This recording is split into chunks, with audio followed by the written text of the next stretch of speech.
All right, guys. Hey, thanks for joining me today. I'm excited. I don't have a whole lot to say other than it's really fun when you try hard and do things right and they actually work out for you.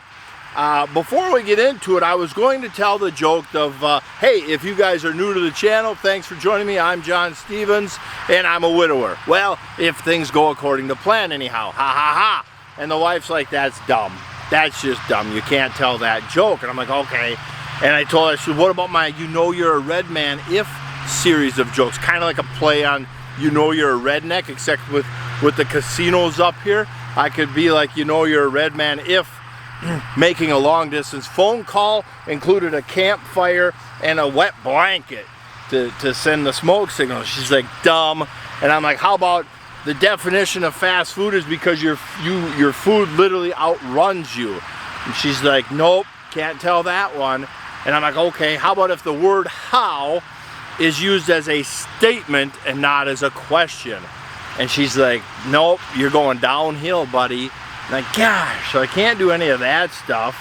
And so I said, what about my doctor? I went into the doctor for a health scare. You guys that know me personally know that I went into the doctor for a little health scare. And everything came back, but I asked the doctor, you know, is everything healthy enough that I could, you know, chase the wife a little bit? And he says, yeah, as long as you don't participate. And I go, well, that's kind of dumb. And I says, well, I want a second opinion. He's like, well, you're pretty ugly. And she's like, nope, you can't tell that one either. And I'm like, gosh, nothing is getting through to this woman. And so I don't know. I got nothing, guys. I got nothing to open this video. So let's just celebrate that I actually did something right this year, and something's kind of working out. Look how gorgeous that wheat field is. Look at I love the small grains, how they follow the land, and you can see across it, just beautiful. You can see the grass coming in, and it's real thick here on the wheel tracks, but it's kind of coming in out here. What we did, so the U of M had a letter out that said, hey, if you're getting late planted small grains, plant them a little bit heavier because they're not going to tiller as well, or stool out, whatever they call that. And I thought, I'm not a small grains guy. This is the second wheat crop of my life that I am growing. And so, all right, so I had, you know, X amount of seed, and so I went to the upper limit that I could. So I made sure that on my last pass, I was sweeping the grain drill down to make sure that we got the highest rate that I actually had seed for. And you can see it's nice and thick. It worked out good on seeding. The timing was slightly different than some of the barley fields. And so the barley fields and the oats fields took a brunt of that bad weather right at drill time. Excuse me. And we need a win. You know, 19 we lost most of the farm to hail and bad weather. 20 we ended up losing most of the farm to bad markets, and then bad weather kind of just tanked markets, and it's a long story there. And then 21 last year, depending on, had we waited 1 week on planting everything, we would have had 30 some odd percent better crops.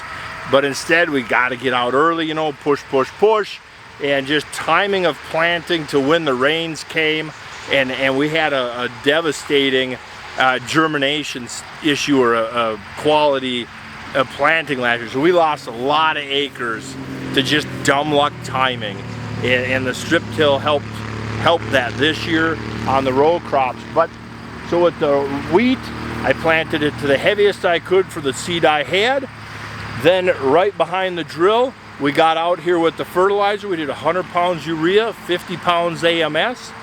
And then right behind that, as soon as that wheat started to come up a little bit, then we got out here. I was scouting the field and I saw a broadleaf come out of the ground.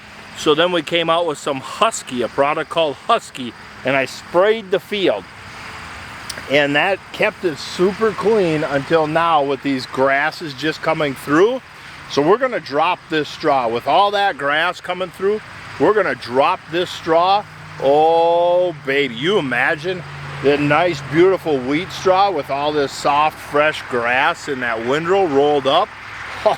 You take that to the feedlot this winter and park that next to a silage bale, a nice silage alfalfa bale.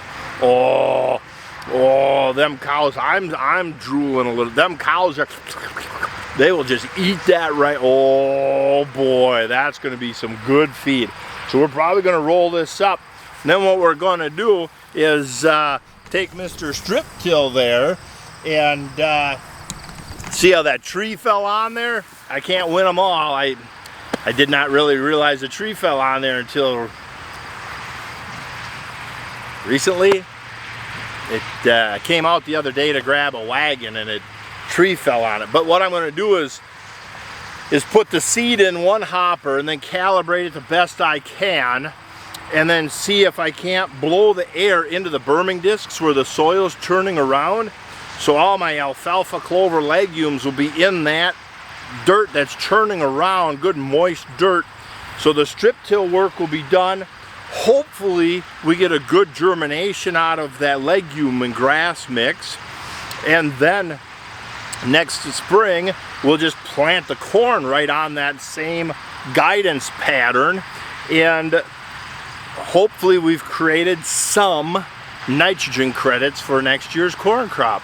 And so next spring we come in, just do a quick burn down, plant that corn, and I think next year I need to come up with something for doing better on the cover crops in season.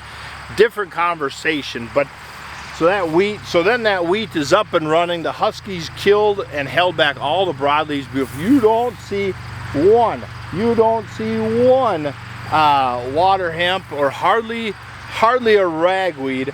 That Farmer Schneck called it fleabane, that tall skinny weed. There's a couple of them standing down at that south end, but this field is 99.9% clean to it. It is just gorgeous. And look at them big wheat heads. How gorgeous is that? And the little tiny root system, that's so cute. At least it tries, right? This is an extremely erodible field, and so it has a history of extensive recreational tillage.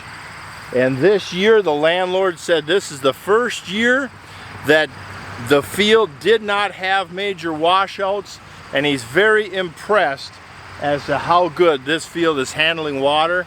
And the previous renter, old Gary, I like Gary,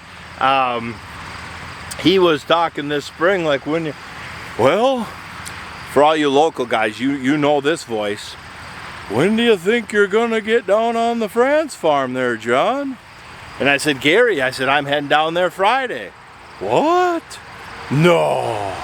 Boy, what are you gonna do about all them wet spots? And I said, Gary, you wouldn't believe how them wet spots can now carry the tractor instead of just being.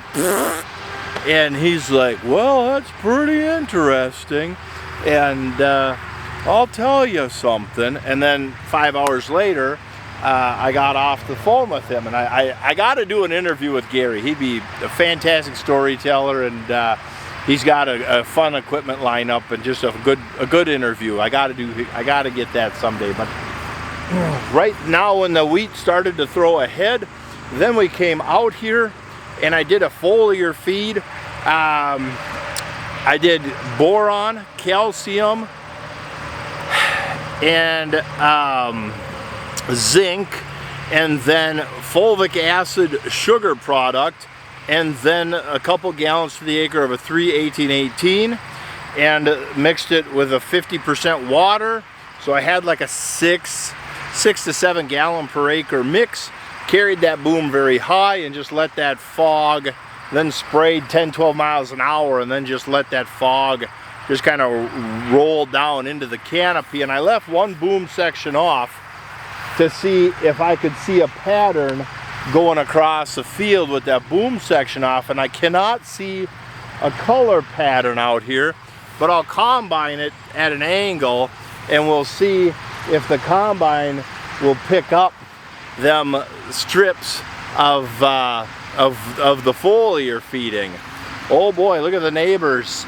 They're moving down. Haven't seen that for a long time. A nice harrow and a moldboard plow. A moldboard plow. What on earth are they doing? A moldboard plow. Yeah, crazy people. Crazy people everywhere. 7730. That's not a bad looking tractor. It's no Massey, that's for dang sure, but it's not a bad looking tractor. I ain't gonna lie, I could probably sit in that 7730 a lot longer on the moldboard than the old Massey 1100 open station. But yeah. But no, so we did that Hail Mary foliar feed just to see if anything shows up. Then like I said, we'll drop the straw, we'll make some bales out here, get that cover crop seeded, and then that would conclude this field for the year. And I'm just happy, guys. You guys gotta remember that I'm in a 35 bushel wheat history production area. We don't have 70 or 80 bushel wheat. So I'm excited that if this field gets anywhere close to 35 bushel, considering the year we've had, this is a tremendous success for me. And so I'm really excited. It's nice to see something actually work right once. And so I don't know, at this point I'm just rambling on, and I'll let you guys go. Thank you very much for watching today.